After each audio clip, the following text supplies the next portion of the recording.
Welcome to degree IT academy channel. ఈరోజు మనం data cleaning and pre processing అనే topic గురించి చూద్దాము.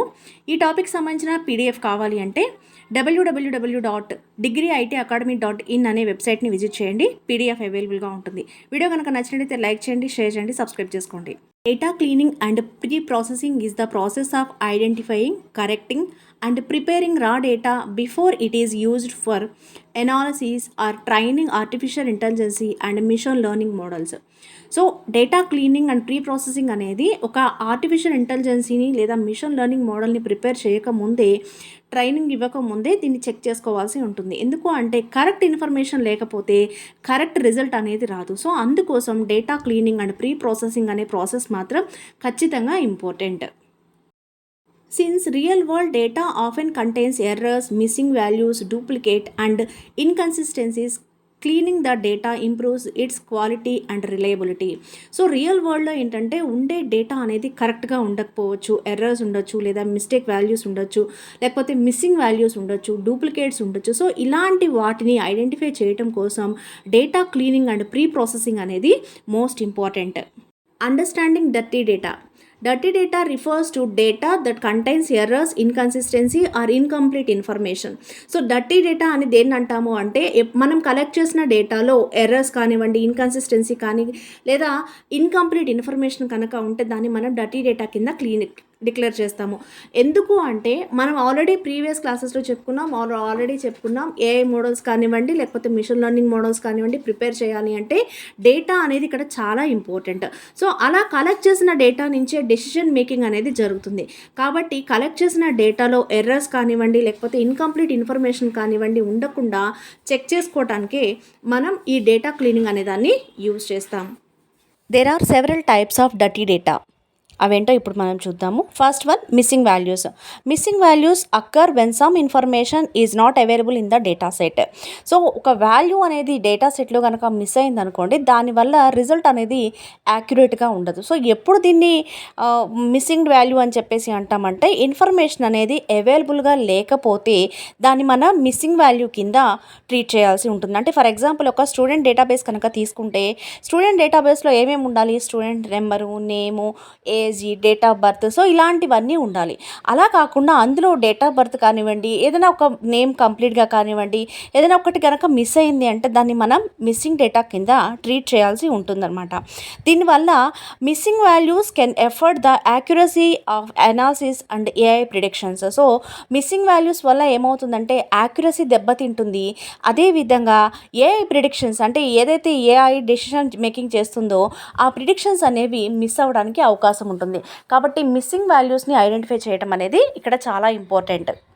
Second one, duplicate records. Duplicate records occur when the same information appears multiple times.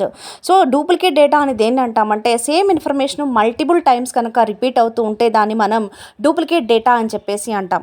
Duplicate records can increase storage requirement and produce misleading result. So ఈ duplicate data వల్ల ఏమవుతుందంటే storage అనేది ఎక్కువైపోతుంది. అదేవిధంగా produce misleading అంటే result అనేది యాక్యురేట్గా ఉండకుండా ఉండడానికి ఈ డూప్లికేట్ డేటా అనేది బాగా ఎఫెక్ట్ అవుతుంది.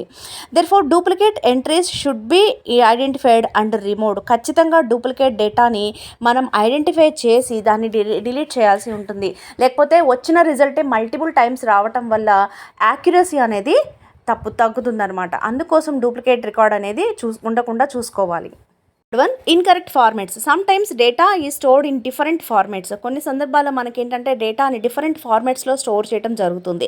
ఫర్ ఎగ్జాంపుల్ చెప్పాలంటే డేట్ని కనుక మనం తీసుకుంటే కంప్యూటర్ ఎప్పుడు కూడా మంత్, డేట్, ఇయర్ని ఫార్మాట్ని ఫాలో అవుతుంది. కానీ మనం మాన్యువల్గా వేసేటప్పుడు డేట్, మంత్, ఇయర్ అనే ఫార్మాట్ని ఫాలో అవుతూ ఉంటాం. ఇక్కడ ఉండేది ఏమిటంటే సేమ్ డేట్ ఉంటుంది, బట్ డిఫరెంట్ ఫార్మాట్స్లో ఉండడం వల్ల కన్ఫ్యూజన్ అండ్ ఇన్కన్సిస్టెన్సీ అనేది క్రియేట్ అవుతుంది. సో అలాంటివి లేకుండా ఖచ్చితంగా స్టాండర్డ్ ఫార్మేట్ అనే దాన్ని మెయింటైన్ చేయాల్సి ఉంటుంది. అలా మెయింటైన్ చేయటం వల్ల డేటా ప్రాసెస్ అనేది చాలా ఈజీ అవుతుంది. Next one, outliers. Outliers are unusually values that are very different from other values in the data set. So ఒక డేటా సెట్ని కనుక తీసుకుంటే ఆ డేటా సెట్లో ఉన్న వాల్యూస్కి రిలవెంట్గా లేని వాల్యూస్ని మనం అవుట్లేయర్స్గా ట్రీట్ చేయాల్సి ఉంటుంది. ఇక్కడ ఇచ్చిన ఎగ్జాంపుల్ చూడండి, ఇవన్నీ స్టూడెంట్ మార్క్స్కి సంబంధించినవి. అయితే ఈ స్టూడెంట్ మార్క్స్లో ఈ 350 అనే మార్క్ ఎక్స్ట్రాగా ఉన్నది, అంటే అది రిలవెంట్గా లేదనమాట. The value 350 is clearly abnormal and is called an outlier. So ఇలా అబ్నార్మల్గా ఉండే వాటిని అవుట్లేయర్స్గా మనం ట్రీట్ చేస్తాం. వీటి వల్ల ఎఫెక్ట్ ఏమవుతుందంటే outliers can affect statistical calculations and AI model performance. So ఈ ఎఫెక్ట్ అంతా కూడా స్టాటిస్టికల్ క్యాలిక్యులేషన్స్ మీద దీని ఎఫెక్ట్ అనేది పడుతుంది. దానివల్ల ఏఐ మోడల్ ట్రైనింగ్ ఆ డెసిషన్ మేకింగ్ అనే దాని మీద ఇది ఎఫెక్ట్ పడుతుంది. సో ఖచ్చితంగా అవుట్లేయర్స్ అనేవి లేకుండా డేటా అనేది క్లీన్ చేయాల్సి ఉంటుంది. Last one, noise refers to random errors are unwanted information in the data. So బేసికల్గా ఏంటంటే ఇప్పుడు మనం యూస్ చేస్తున్న అన్ని మొబైల్స్ కానివ్వండి, ప్రతి ఒక్కటి కూడా వాయిస్ ఓరియంటెడ్గా కూడా పనిచేస్తుంది. అంటే మనం ఏదైనా సెర్చ్ చేయాలంటే టైప్ చేయాల్సిన అవసరం లేకుండా వాయిస్ ద్వారా కూడా మనం వాటిని సెర్చ్ చేయొచ్చు. అయితే ఇలా సెర్చ్ చేసేటప్పుడు కానివ్వండి, లేకపోతే డేటాని కలెక్ట్ చేసేటప్పుడు కానివ్వండి, నాయిస్లో ఏదైనా వేరియేషన్ ఉంటే యాక్యురేట్ రిజల్ట్ అనేది రాదు. ఫర్ ఎగ్జాంపుల్ చెప్పాలంటే మనం హైదరాబాద్ ఉంది అనుకుందాం, హైదరాబాద్ని మనం డిఫరెంట్గా ప్రొనౌన్స్ చేస్తామంట. హైదరాబాద్ అని, హైదరాబాద్ అని, ఇట్లా డిఫరెంట్గా ప్రొనౌన్స్ చేస్తాం. అలా ప్రొనౌన్స్ చేసేటప్పుడు రిసీవ్ చేసుకునే డేటా అనేది యాక్యురేట్గా లేకపోతే రిజల్ట్ కూడా యాక్యురేట్గా ఉండదు. సో దానివల్ల ఏమవుతుంది అంటే దీ small errors reduce data quality and should be corrected. So ఖచ్చితంగా ఇలాంటి వాటిని మనం రెడ్యూస్ చేసుకోకపోతే రిజల్ట్ అనేది యాక్యురేట్గా ఉండదు. సో ఈ డేటా క్లీనింగ్లో నాయిస్ కూడా మోస్ట్ ఇంపార్టెంట్. ఇప్పటివరకు మనం డర్టీ డేటా గురించి చూసాము. డర్టీ డేటాలో missing values, duplicate records, incorrect formats, outliers, noise అని చెప్పేసి డర్టీ డేటా గురించి చూసాం. అయితే ఈ డర్టీ డేటాని ఎలా క్లీన్ చేయాలి? సో ఫస్ట్ వన్ ఏం చేయాలంటే ఐడెంటిటీ ఇష్యూస్.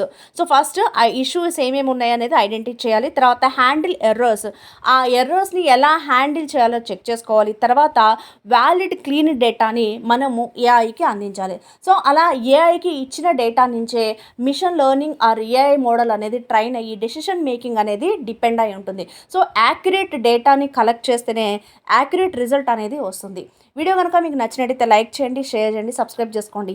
ఈ వీడియోకి సంబంధించిన పీడిఎఫ్ కోసం www.degreeitacademy.in అనే వెబ్సైట్ని విజిట్ చేయండి. Thank you for watching.